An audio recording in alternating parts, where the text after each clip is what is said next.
Today's sermon title is The Secret to Bearing Fruit. The main text is John 15, 5-8. I am the vine, you are the branches. If a man remains in me and I in him, he will bear much fruit. Apart from me, you can do nothing. If anyone does not remain in me, he is like a branch that is thrown away and withers. Such branches are picked up, thrown into fire, and burned. If you remain in me, and my words remain in you, ask whatever you wish, and it will be given you. This is to my Father's glory, then you bear much fruit, showing yourselves to be my disciple. One must go out to the fields and sweat hard to plant and care for fruit trees. It is to produce abundant fruits that are delicious and have a high commercial value. Jesus explained this in detail with the parable of the vine. He compared God to the farmer, Jesus to the vine, and us to the branches. The tree branch has two essential elements. First, the branch must be attached to the tree. If the branch boasts of itself and falls off the tree, it becomes a mere garbage or kidney. Branches must always be attached to the tree to maintain their vitality. Second, branches must bear fruit abundantly. One must cut off branches that do not bear fruit. The branch is always attached to the tree, receiving the nourishment it flies. So it must bear much fruit. Bad pruning. Jesus said two things in order to bear abundant fruit that is delicious and valuable as a commodity. First is pruning. He cuts off every branch in me that bears no fruit, while every branch that does bear fruit he prunes, so that it will be even more fruitful. John 15:2. If you want your tree to bear a lot of fruit, you need to prune it well. Branches that do not bear fruit must be boldly pruned to protect other branches.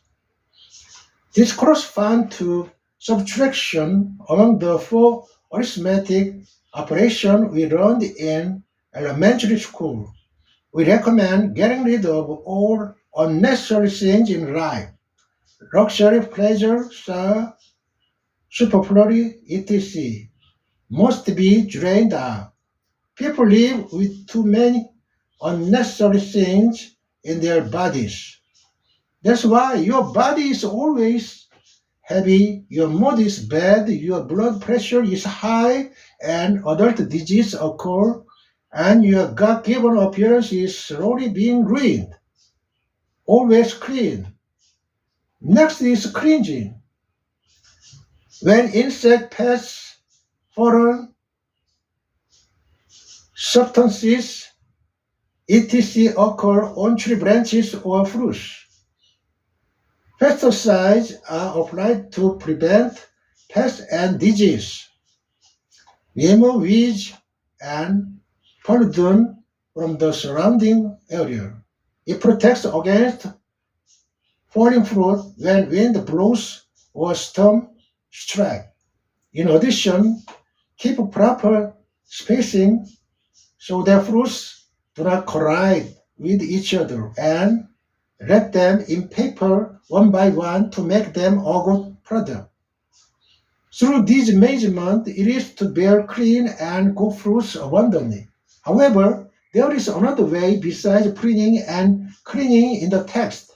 Right away, he says, abide in God, and teaches us about the principle. This is verse 4.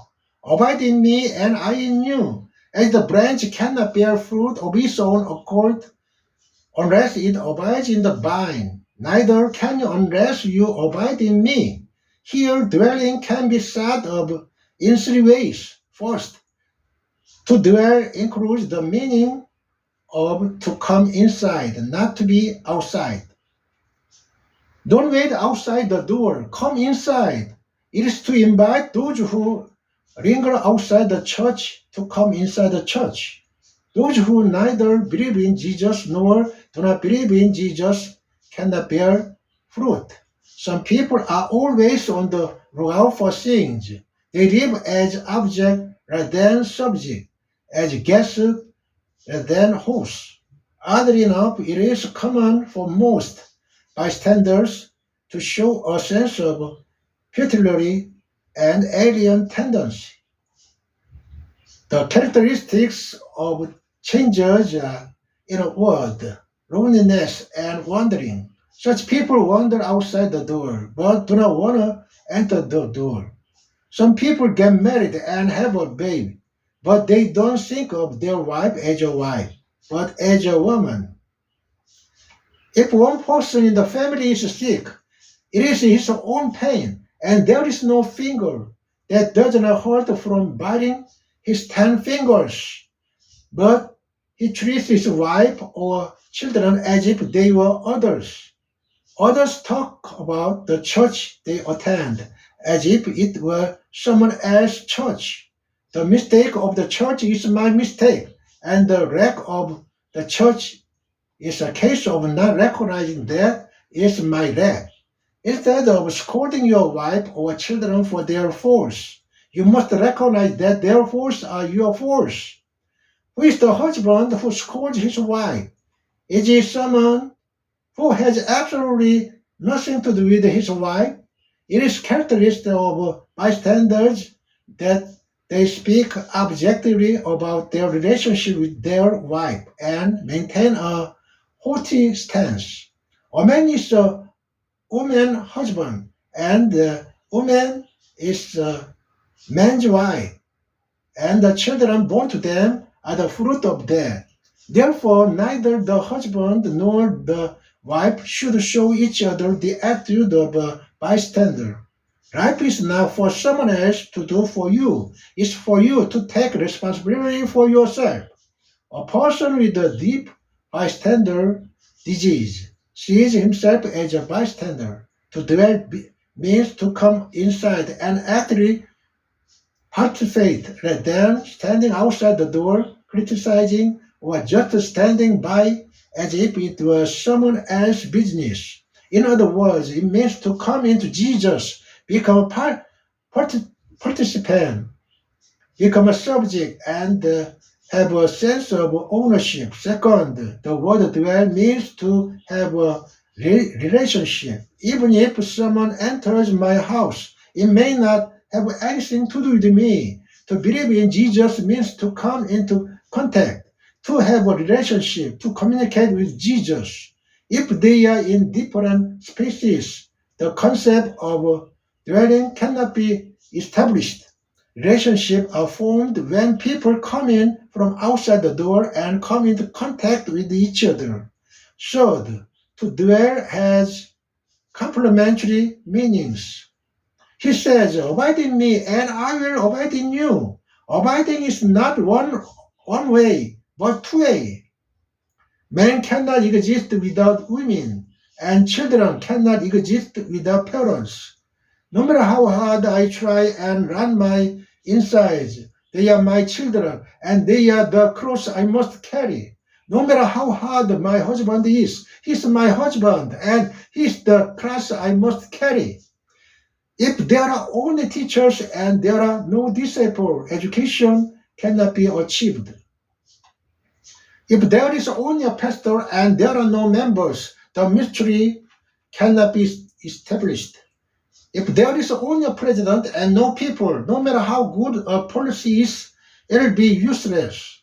In other words, when we abide in the Lord, at the same time the Lord abides in us. Look at verse 5. I am the vine, you are the branches. If a man remains in me and I in him, he will bear much fruit. Apart from me, you cannot do nothing. In this verse, we can discover three meanings that Jesus gave through the parable of the vine.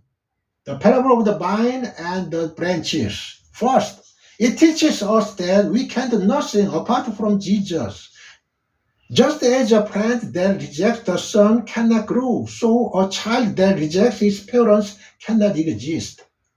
However, the foolish child rejects the existence of his parents and tries to leave the house and go far away so as not to even see his parents' faces.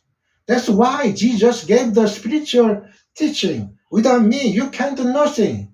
Man cannot exist on his own without God. He cannot have a baby without the man being married. Therefore, if there are only homosexuals in the world, there is no future for mankind. Likewise, if a person rejects Jesus, the road to God is blocked, and the road to salvation and blessing is also blocked. Christianity is moral and ethical, but it does not exist for its morals and ethics. It is true that Christianity participates in society and dreams of a healthy world, but it is not the subject of a civil movement for social reform. Wherever Christianity goes, schools and hospitals are built and relief projects such as orphanages and nursing homes take place. But we must keep in mind that Christianity is not an educational, medical, and relief organization. It's not that Christianity doesn't have to do social relief activities. It's that it doesn't exist for social activities. The purpose of Christianity is to save human souls. Christianity can do nothing and has no meaning apart from Jesus Christ.